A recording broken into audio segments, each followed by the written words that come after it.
आके वाकई बहुत खुशी हो रही है कि वापस इंडिया पहुंच गए हम सेफ एंड साउंड। और definitely honourable prime minister Shri Modi को धन्यवाद करना चाहेंगे कि उनके पर्सनल इंटरवेंशन से ये पॉसिबल हुआ, और गवर्नमेंट ऑफ कतार के हिज एक्सेलेंसी द अमीर को कि उन्होंने ये होने दिया।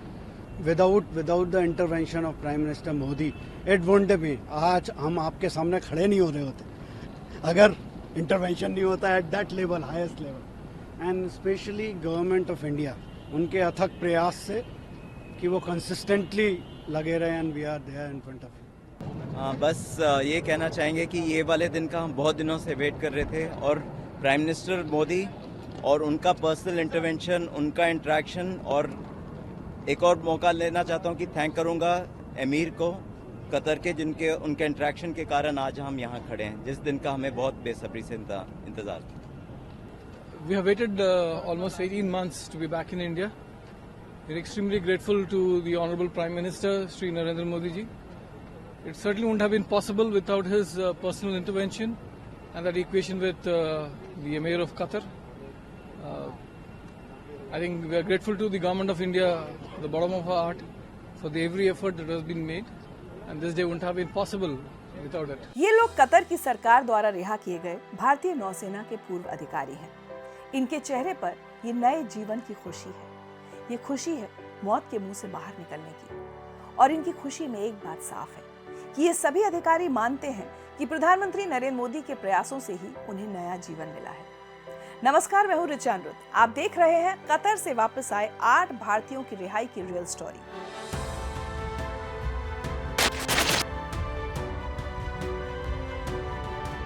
आठ भारतीय 18 महीने तक कतर की जेल में कैद रहे। 12 फरवरी 2024 को कतर ने इन्हें रिहा कर दिया। इन सभी को 26 अक्टूबर 2023 को कतर की कोर्ट ने जासूसी के आरोप में मौत की सजा सुनाई थी। विपक्ष और तथाकथित स्वतंत्र पत्रकारों ने उस समय भारत सरकार पर बेतहाशा हमले किए, सरकार को कूटनीतिक रूप से पूरी तरह से विफल बताया। ये आरोप भी लगाए कि इन 8 भारतीयों को बचाना भारत सरकार की प्राथमिकताओं में ही नहीं है। कतर में 8 नेवी ऑफिसर 1 साल से जेल में हैं, आप नहीं ला सके उनको। एक पड़ोसी देश में हमारे 8 सेवानिवृत्त नौसेना के अधिकारी अगर 120 दिन से ज्यादा सॉलिटरी कन्फाइनमेंट में हो, और ना उनको बताया गया, ना उनके परिवारों को बताया गया, और शायद भारतीय दूतावास को भी नहीं बताया गया कि उनके खिलाफ क्या आरोप है, ये बहुत ही एक दुर्भाग्यपूर्ण बात है। लेकिन हमेशा हर मुद्दे पर अपना स्वार्थी एजेंडा चलाने वालों के सारे आरोप इस बार भी झूठे और बेमानी साबित हुए, और भारत सरकार ने बिना शोर शराबा किए महीनों कानूनी लड़ाई लड़कर अपने नागरिकों को सुरक्षित वापस बुला ही लिया। साथ ही विदेश मंत्रालय ने इस फैसले के लिए वहां के अमीर की सराहना की। आपको क्या लगता है, जिन भारतीयों को कतर ने मृत्युदंड देने का फैसला कर लिया था, उनकी रिहाई क्या इतनी आसान थी? बिल्कुल भी नहीं। लेकिन ये प्रधानमंत्री नरेंद्र मोदी की कूटनीतिक दक्षता का सबसे बड़ा प्रमाण है कि आज ये सब अपने घर लौट आए हैं। कतर की अदालत ने जिन 8 लोगों को फांसी की सजा सुनाई थी, वो है भारतीय नौसेना के पूर्व अधिकारी commander Purnendu Tiwari, commander Sugunakar Pakala, commander Amit Nagpal, commander Sanjeev Gupta, captain Navtej Singh Gill, captain Virendra Kumar Verma, captain Saurabh Vashisht और नाविक रागेश गोपा कुमार। इन सभी पूर्व अधिकारियों ने भारतीय नौसेना में रहकर 20 साल अपने देश की सेवा की। इन लोगों ने प्रशिक्षकों सहित महत्वपूर्ण पदों को संभाला।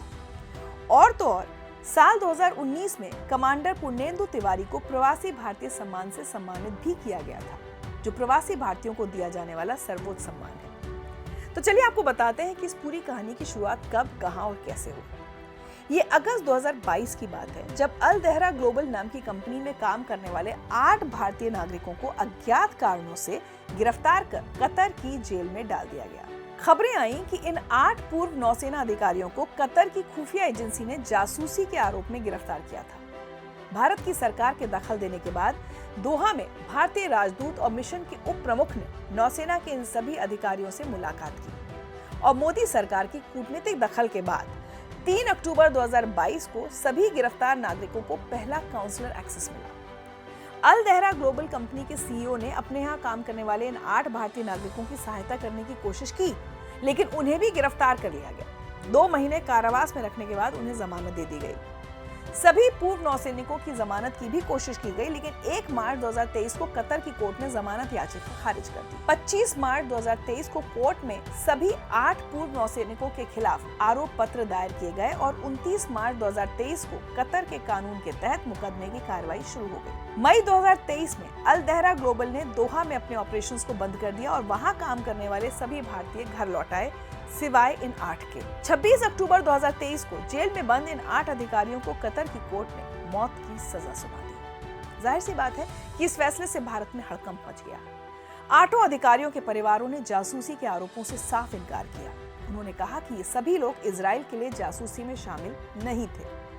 विदेश मंत्री एस जयशंकर ने इन परिवारों से मुलाकात की, उन्हें आश्वासन दिया और एक्स पर पोस्ट भी किया। नवंबर 2023 में जेल में बंद इन भारतीयों की कानूनी टीम ने मौत की सजा के खिलाफ एक अपील दायर की, जिसे कतर की एक उच्च अदालत ने स्वीकार कर लिया। विरोधियों और दूसरे कई लोगों के आरोपों को नजरअंदाज करते हुए मोदी सरकार भी अपनी कूटनीतिक कोशिशों में आगे बढ़ती रही। 9 नवंबर 2023 को भारत सरकार ने भी कतर की एक उच्च अदालत में अपील दायर की। विदेश मंत्रालय के प्रवक्ता अरिंदम बागची ने कहा, फैसला गोपनीय है, इसे केवल कानूनी टीम के साथ साझा किया गया है। हम अब आगे कानूनी कदम उठा रहे हैं। The judgment is confidential and has only been shared with the legal team. An appeal has already been filed. On November 7, we received, our embassy in Doha received another consular access to the detainees. 16 नवंबर 2023 को विदेश मंत्रालय ने फिर बताया कि appeal प्रक्रिया प्रगति पर है और कहा कि सरकार को कतर से सकारात्मक परिणाम की उम्मीद है। 26 नवंबर 2023 को कतर की अदालत ने मौत की सजा के खिलाफ भारत की अपील स्वीकार कर ली और कहा कि वो मामले की जांच कर रहे हैं। 1 दिसंबर 2023 को प्रधानमंत्री नरेंद्र मोदी ने दुबई में COP28 शिखर सम्मेलन के दौरान कतर के अमीर शेख तमीम बिन हमद अल थानी से मुलाकात की और ऐसा माना जाता है कि इस मुलाकात का असर इस पूरे मामले पर भी जरूर पड़ा होगा, क्योंकि 3 दिसंबर 2023 यानी पीएम मोदी और अल थानी की मुलाकात के ठीक 2 दिन बाद ही कतर में भारतीय राजदूत विपुल को जेल में बंद 8 भारतीयों से मिलने के लिए पहला काउंसलर एक्सेस मिला। क्या ये सिर्फ इत्तेफाक था? यकीनन नहीं। फिर आई वो तारीख जब मोदी सरकार की कूटनीति ने आधी जंग जीत ली। 28 दिसंबर को कतर की एक एपलेट कोर्ट ने 8 भारतीयों की मौत की सजा को कम कर दिया और सजा को कारावास में बदल दिया। पूरे देश ने पीएम मोदी की नागरिक केंद्रित विदेश नीति और राजनयिक पहल का लोहा माना।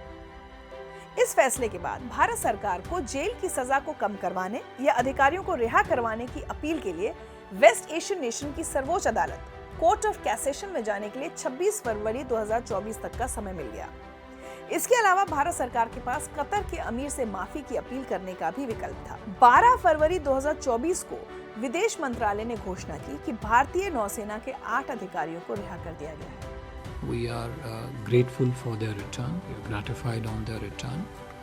We deeply appreciate the decision of the Qatar's government and the Amirs to release them. Honorable Prime Minister has himself personally, constantly supervised all the developments in this case and has never shied away from any initiatives that would ensure the return of Indian nationals back to home. यहाँ गौर करने वाली बात यह है कि असंभव सा दिखने वाला काम संभव कैसे हुआ। दरअसल कतर के साथ आर्थिक संबंध और द्विपक्षीय व्यापार बहुत महत्वपूर्ण है। कतर भारत के लिए तेल का एक महत्वपूर्ण स्रोत है। दूसरी ओर भारत के 8 लाख प्रवासी श्रमिक कतर में विदेशी श्रमिकों का सबसे महत्वपूर्ण घटक है और वो कतर में काम कर रही 6000 भारतीय कंपनियों के साथ साथ कतर की अर्थव्यवस्था में महत्वपूर्ण योगदान देते हैं। भारतीय समुदाय की ईमानदारी, कड़ी मेहनत और योग्यता की प्रतिष्ठा ने कतर के विकास और समृद्धि में महत्वपूर्ण भूमिका निभाई है। इसके अलावा 2022-23 में दोनों देशों के बीच करीब $19 बिलियन का द्विपक्षीय व्यापार समझौता भविष्य में विकास की संभावनाओं को सुनिश्चित करता है। इसके साथ ही इस बात को कोई नहीं झुठला सकता कि इस पूरे मामले को सुलझाने में प्रधानमंत्री मोदी और कतर के अमीर के बीच संबंधों की मधुरता का महत्वपूर्ण योगदान है। अक्सर पीएम मोदी और अमीर अल थानी के बीच फोन पर बातचीत होती है। मौका चाहे दिवाली का हो, कतर नेशनल डे का हो या फीफा विश्व कप के लिए पीएम मोदी की शुभकामनाएं। दोनों नेताओं के बीच संवाद आपसी सम्मान का प्रतीक है। इस केस ने यह भी साबित किया है कि वर्तमान भारत सरकार विदेश में फंसे अपने नागरिकों की सुरक्षा के लिए एड़ी चोटी का जोर लगाती है। उन्हें मरने के लिए अकेला नहीं छोड़ती, जैसे यूपीए सरकार ने सरबजीत सिंह को पाकिस्तान में छोड़ दिया था। सरबजीत सिंह पंजाब के तरनतारन जिले में भारत पाकिस्तान सीमा के पास के एक गांव भिकीविंड के रहने वाले किसान थे। साल 1990 में लाहौर और फैसलाबाद में हुए बम विस्फोटों में शामिल होने का आरोप लगाकर पाकिस्तान ने किसान सरबजीत को गिरफ्तार किया। सर्वोच्च न्यायालय में मुकदमा चलाया और सजा भी दे दी। लंबे समय बाद यूपीए सरकार ने 2012 में पाकिस्तान से सरबजीत सिंह के मामले पर सहानुभूतिपूर्ण विचार करने का आग्रह किया। 2013 में मानवीय आधार पर रिहा करने या उन्हें भारत में मेडिकल ट्रीटमेंट की अनुमति के लिए अपील की, लेकिन पाकिस्तान की सरकार ने यूपीए सरकार की अपील को नजरअंदाज कर दिया। जबकि उसी साल भारत सरकार ने हत्या के आरोपी पाकिस्तानी डॉक्टर खलील चिश्ती को जेल से रिहा कर दिया था। 2013 में पाकिस्तानी जेल में सरबजीत पर बेरहमी से हमला किया गया, जिसके बाद उनकी मौत हो गई। पर मेरी शायद बदकिस्मती रही कि मैं अपने भाई को जिंदा पाकिस्तान से ला ही नहीं सकी, मैं अपनी बेटियों को खुशियां लौटा ही नहीं सकी। अरे कायरो, 23 साल पहले उसे नर्क की जिंदगी आपने काल कोठरी में कटवाई, उसके बाद आज आपने उसका बेरहमी से कत्ल कर दिया। पाकिस्तान सरकार को जवाब सारी दुनिया को देना होगा, पर दिया जाएगा, लिया जाएगा, हिसाब आप लेंगे, एक एक हिंदुस्तानी आप लेंगे। सरबजीत सिंह की जान बचाई जा सकती थी अगर कांग्रेस की नेतृत्व वाली यूपीए सरकार ने बेहतर इलाज के लिए उन्हें भारत या किसी और देश में ट्रांसफर करने के लिए पाकिस्तान पर दबाव डाला होता। पाकिस्तान के अंदर सरबजीत की जो हत्या हुई है, ये सीधा सीधा एक्स्ट्रा जुडिशियल किलिंग का मामला है। सरबजीत के परिवार ने तत्कालीन प्रधानमंत्री मनमोहन सिंह, यूपीए अध्यक्ष सोनिया गांधी, विदेश मंत्री सलमान खुर्शीद और केंद्रीय गृह मंत्री सुशील कुमार शिंदे से मुलाकात की और उनसे जरूरी कदम उठाकर सरबजीत की जान बचाने के लिए सहायता करने का आग्रह किया, लेकिन उन्हें यूपीए सरकार से निराशा से ज्यादा कुछ नहीं मिला। सरबजीत सिंह का मामला यूपीए की कमजोर विदेश नीति और कूटनीतिक विफलता का सबसे बड़ा उदाहरण है। यूपीए सरकार ने दुनिया को ये धारणा दी कि भारत के खिलाफ जो भी गतिविधियां होंगी वो उन पर प्रतिक्रिया भी नहीं देंगे।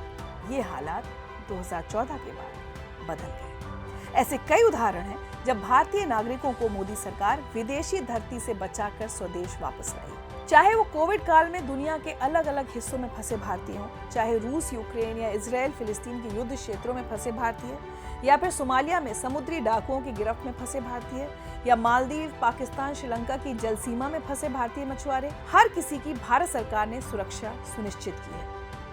और आज मुझे सुषमा स्वराज जी की एक पोस्ट याद आती है जिसमें उन्होंने लिखा था कि अगर आप मंगल ग्रह पर भी फंसे हैं तो भारतीय दूतावास आपकी मदद करेगा। उनकी इसी बात को सही साबित करती आ रही है मोदी सरकार। रियल स्टोरी के इस एपिसोड में इतना ही। देश का हर नागरिक मोदी सरकार की कूटनीतिक दक्षता के कारण दुनिया के हर छोर में खुद को सुरक्षित महसूस करता है। आपकी इस बारे में क्या राय है, लिखकर हमें जरूर बताएं। रियल स्टोरी के अगले एपिसोड में एक नए मुद्दे के साथ आपसे फिर मुलाकात होगी। तब तक स्वस्थ रहें, प्रसन्न रहें।